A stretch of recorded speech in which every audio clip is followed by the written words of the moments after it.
Mais uma vez para nossa live.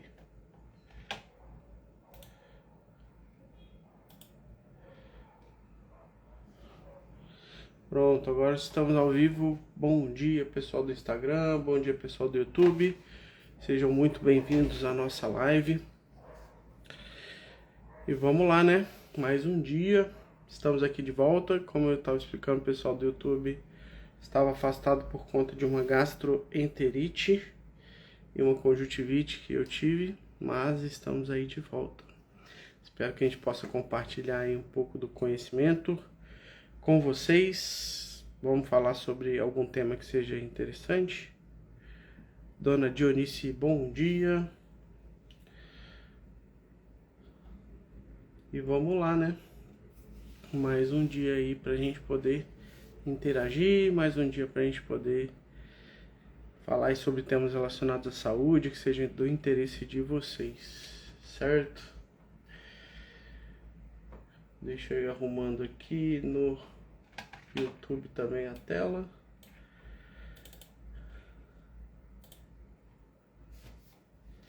E vamos que vamos.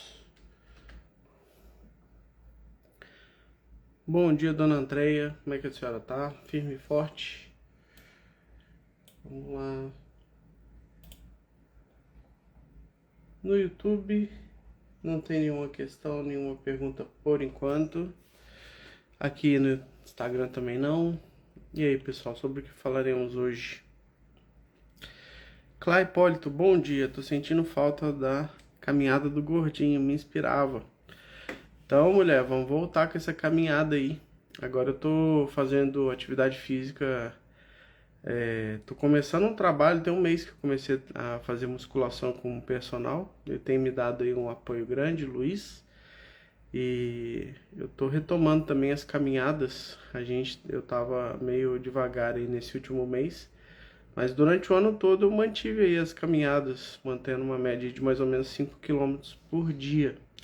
Só não tava postando para vocês, mas se é algo que pode ajudar a te inspirar, vamos voltar aí, colocar e postar sobre as caminhadas. Caminhada é uma ótima forma de fazer atividade física, principalmente se você está sedentário e não tem feito nenhum tipo de atividade. É uma ótima forma de você retomar a atividade física.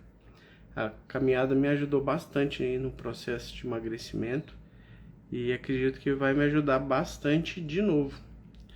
Tem muitas pessoas que não sabem, mas o efeito que você tem pro coração em termos de proteção contra infarto, contra derrame, contra morte por causa cardiovascular, esse efeito da caminhada, ele é maior do que a maioria das medicações que se dá para pessoas que têm problemas cardiovasculares. Então, um fator protetor muito importante. Principalmente se você tem aí o hábito de caminhar mais do que 4.000 passos por dia. Estima-se, se você der mais do que 7.000 passos por dia, você consegue pelo menos aí um risco 50% menor no longo prazo de ter um infarto ou até morrer por conta de um infarto. Então, atividade física é fundamental, a caminhada é uma das melhores que você pode escolher, principalmente se você está começando. Corrida também é muito bom. Já me aventurei a algumas corridas. A Raíssa também, que é minha esposa, também já gostou bastante. E é algo que é bem interessante também. Deixa eu só dar uma arrumadinha aqui na câmera do YouTube para ficar um pouco melhor, tá? Mas e aí, sobre o que falaremos hoje? Tem algum tema especial que vocês queiram falar? Tem alguma questão que a gente possa abordar hoje que seja interessante? Atividade física é algo aí que ajuda bastante a melhorar a nossa saúde, tá? Vamos lá então. Vamos ver aqui que a Fernanda colocou pra gente. Bom dia, dona Fernanda. Infecções de garganta frequentes. Tem algum método natural eficaz? Tentei alguns, mas sempre acabo no antibiótico. Tenho autoimune, não costumo nem dar febre. Então, Fernanda, é um sinal que seu sistema imunológico está enfraquecido, né? E se você tem doença autoimune, você tem uma condição que a gente chama de resistência à vitamina D. A vitamina D, ela é um hormônio que é fundamental para você conseguir regular a imunidade, principalmente para você conseguir lidar com infecções virais. Geralmente a infecção viral, que é a mais comum que a gente tem, ela acaba causando ali muito prejuízo se o seu sistema imunológico está enfraquecido. Você gera uma grande inflamação e o seu corpo às vezes demora muito tempo para conseguir terminar essa infecção. No caso, a vitamina D, ela tem um efeito muito importante de aumentar a produção de substâncias chamadas de catecolecidinas e de beta-defensinas. Essas substâncias são como uma munição que o seu sistema imunológico tem para poder combater as infecções, tanto de vírus quanto de bactérias. Então, essa munição é como se ela abrisse ali buracos na parede desses vírus, dessas bactérias, e esses buracos eles vão fazer com que esses micro-organismos sejam destruídos. Então, uma das medidas mais importantes no seu caso, Fernanda, é chegar num nível adequado de vitamina D para o seu organismo, tá? Então, isso aí varia bastante. Em geral, para quem tem doença autoimune, a gente recomenda fazer o protocolo Coimbra. Obviamente, a gente tem que pesar os custos e os benefícios, mas de forma geral, o custo-benefício de fazer o tratamento com doses mais altas de vitamina D é muito grande para quem tem doença autoimune, tá? Então, a primeira coisa que eu faria é ver essa questão. E a gente precisa de ver, às vezes tem alguma medicação que a pessoa usa que enfraquece o sistema imunológico. Por exemplo, se você tem uma doença autoimune, uma artrite reumatoide, você toma um imunossupressor como o metotrexate, como os imunobiológicos, o que vai acontecer é que seu sistema imunológico ele vai ficar enfraquecido, porque essas medicações elas têm um efeito que a gente chama de imunossupressor. Então você enfraquece o seu sistema imunológico para ele parar de te atacar, mas isso acaba causando um aumento do risco de você ter mais infecções, também o risco de você ter infecções mais graves. Então é muito importante ver o que pode estar contribuindo para essas infecções recorrentes. E o problema de você utilizar o antibiótico no longo prazo, de maneira repetida, é que você começa a selecionar alguns tipos de bactéria que não são legais para o nosso organismo. Isso aí pode ser um enorme prejuízo no longo prazo, porque você acaba diminuindo a abrangência, na verdade, você começa a ter uma seletividade maior de bactérias, então a diversidade de bactérias no intestino diminui. Em vez de você ter, por exemplo, 50 tipos diferentes de bactérias, você começa a ter uma quantidade muito menor, às vezes 10, 15 tipos de bactéria. Muitas dessas bactérias são bactérias que foram selecionadas pelo antibiótico e que não vão ser bactérias tão boas para o seu organismo. Então as bactérias elas têm ali um efeito que a gente chama de tem que ter um efeito simbiótico com a gente. Então a gente tem que ter um benefício de trazer essas bactérias. A gente beneficia as bactérias e as bactérias nos beneficiam. Eita, que lascou aqui a live do YouTube deu ruim aqui. Mas tá bom. De qualquer maneira, é importante você dar um jeito de fortalecer o seu sistema imunológico.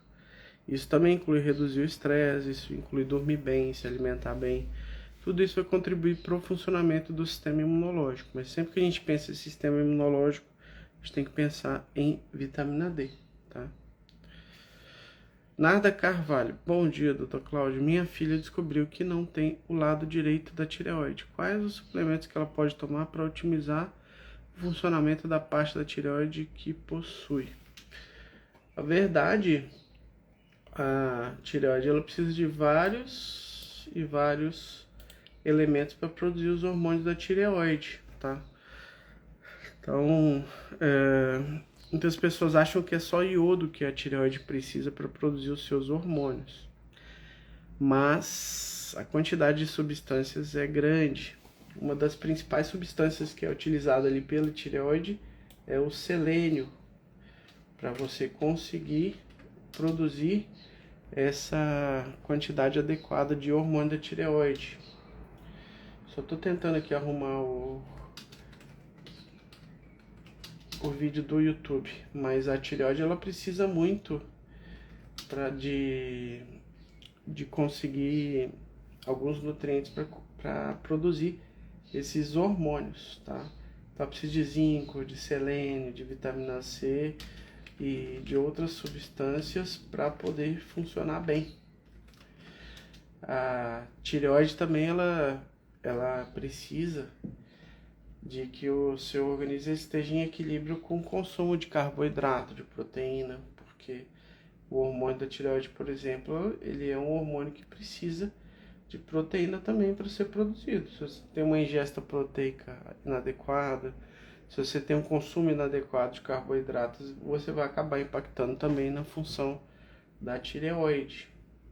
Então, o ideal é que você leve a sua filha para uma avaliação para você conseguir otimizar o funcionamento da tireoide. E além disso, a tireoide ela produz a maior parte dos hormônios dela na forma inativa. Então, a gente tem o T4, que é a forma inativa do hormônio da tireoide, que é a maior parte a tireoide produz a maior parte na forma de T4, ali mais de 80%, e a menor parte ela produz em T3, que é a forma ativa do hormônio da tireoide. Então, essa conversão do T4 em T3, ela acontece nos tecidos. E aí, então, nas diversas partes do corpo, você vai precisar de fazer essa conversão do T4 em T3, que é a forma ativa. Então, quando você faz isso, você consegue ter um funcionamento da tireoide muito mais adequado, tá?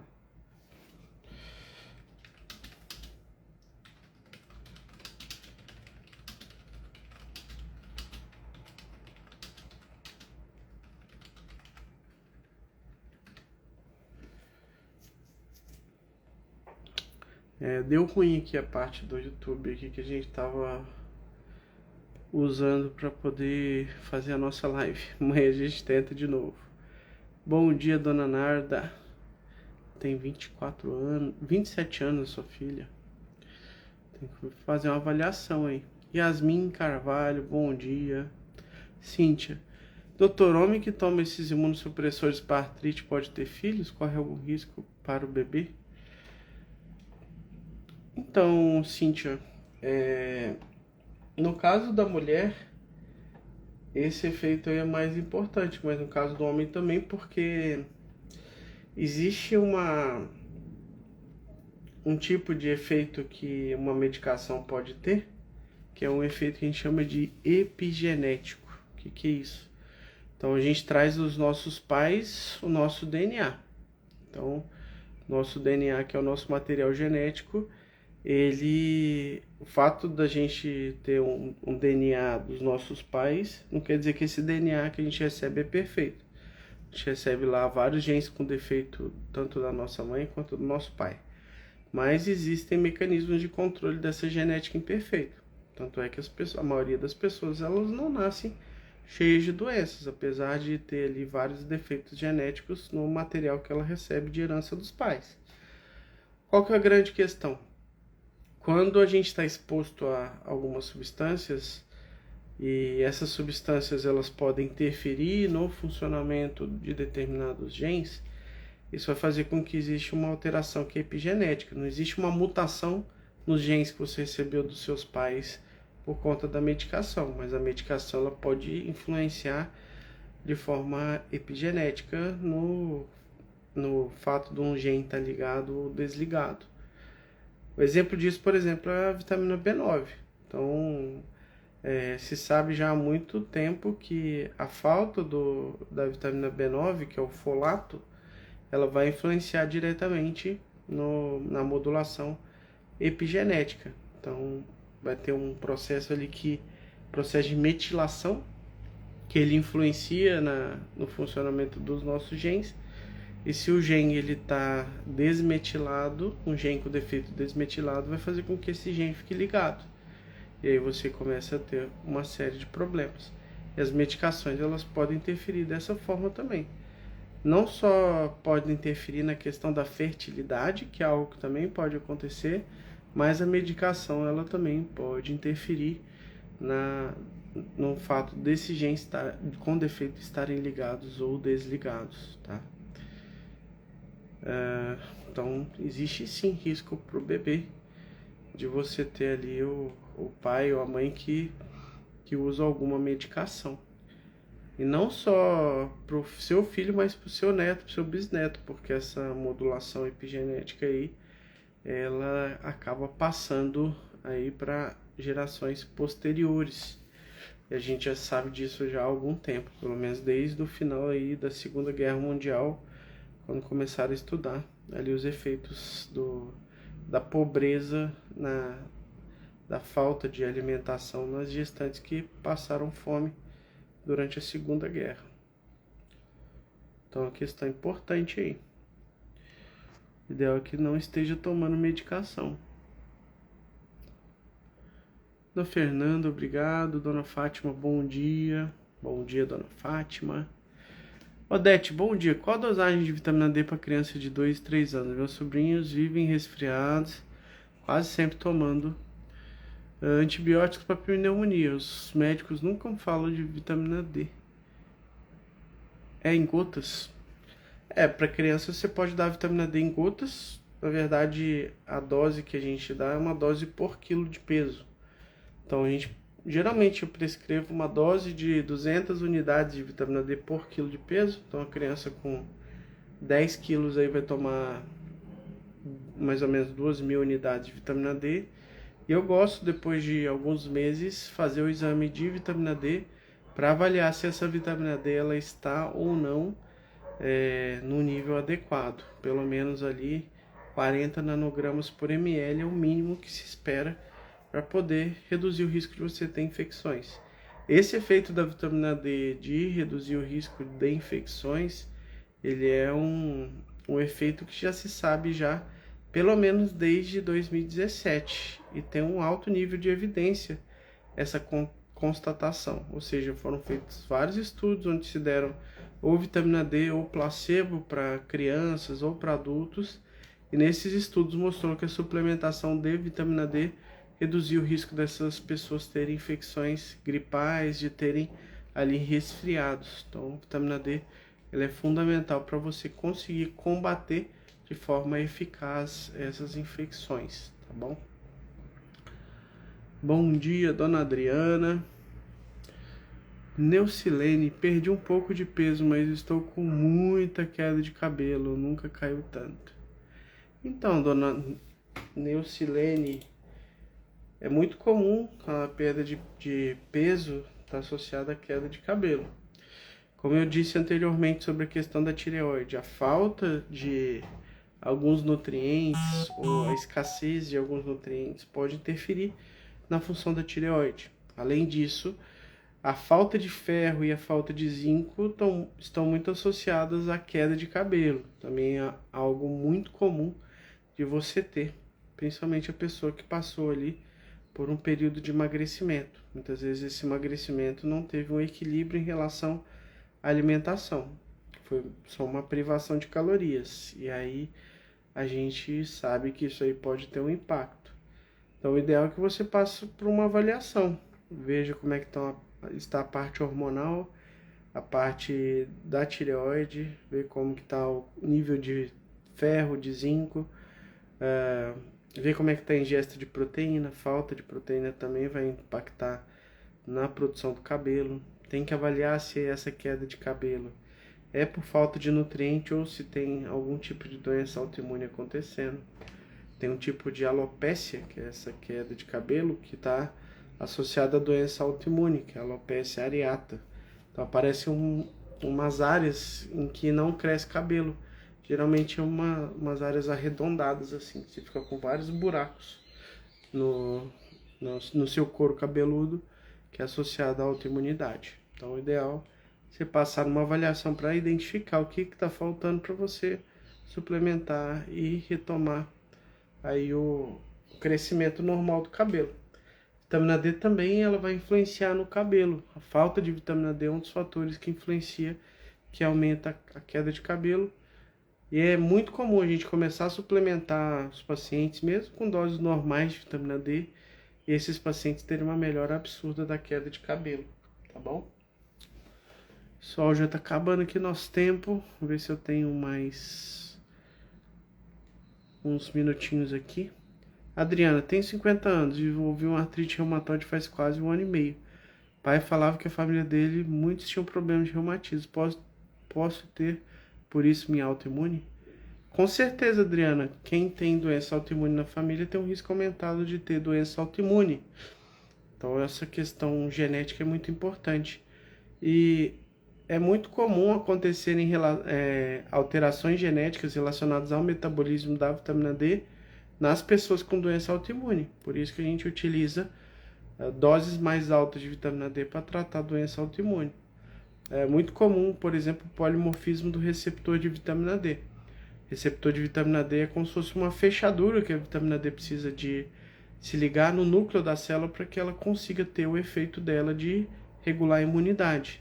Quando você tem um defeito genético nessa fechadura, o que vai acontecer é que uma dose normal de vitamina D não vai ser o suficiente para conseguir regular o seu sistema imunológico. E aí, o sistema imunológico desregulado começa a fazer besteira, começa a atacar o próprio organismo. Por isso que a gente usa doses maiores de vitamina D para regular o sistema imunológico e controlar a doença autoimune. Dona Mara, doutor, por favor, comente sobre PTH. Dona Mara, se puder entrar aí no nosso canal do YouTube, tem um vídeo que eu explico só sobre o paratormônio. Na verdade, eu tenho 2 vídeos que explicam sobre essa relação entre vitamina D e paratormônio, qual que é o problema de você ter um paratormônio em excesso, qual que é o problema de você ter a falta do paratormônio. Então, recomendo que você assista lá. Falar aí sobre o paratormônio é um tema bem extenso, mas eu posso trazer aí para você nos próximos dias. Tomo 10.000 UI PTH de 38. Está em nível seguro? Sim. O problema de você tomar vitamina D é você ficar ou com um paratormônio muito baixo ou muito alto, dependendo da dose. Se você toma, por exemplo, uma dose muito baixa de vitamina D, a tendência é o seu corpo ter dificuldade de absorver cálcio e com isso tem que produzir muito paratormônio. Esse paratormônio em excesso, ele é um problema porque ele vai começar a tirar cálcio do osso. Então, no caso, é importante a gente manter esse paratormônio em equilíbrio. 38 é um valor razoável para o paratormônio. Geralmente, o parâmetro que se utiliza nos laboratórios é a referência de 18 a 88. Então, tá aí no meio do caminho. Se você não tem doença autoimune, é um paratormônio que está no nível aí adequado. Mas ele é só um dos parâmetros que você tem que avaliar. Tem que avaliar cálcio, fósforo, a vitamina D para poder manter essa dose muito bem ajustada para o seu organismo, para você conseguir ter o máximo de benefício com o uso da vitamina D, tá bom? É isso, pessoal. Gostaria de agradecer mais uma vez a vocês pela presença na live de hoje. Estamos aí de volta, depois de quase 2 semanas aí de intervalo. E vamos que vamos. A gente vai aí interagindo. Desejo a vocês uma ótima semana. E até amanhã, por volta aí das 7h30 da manhã, para nossa live diária.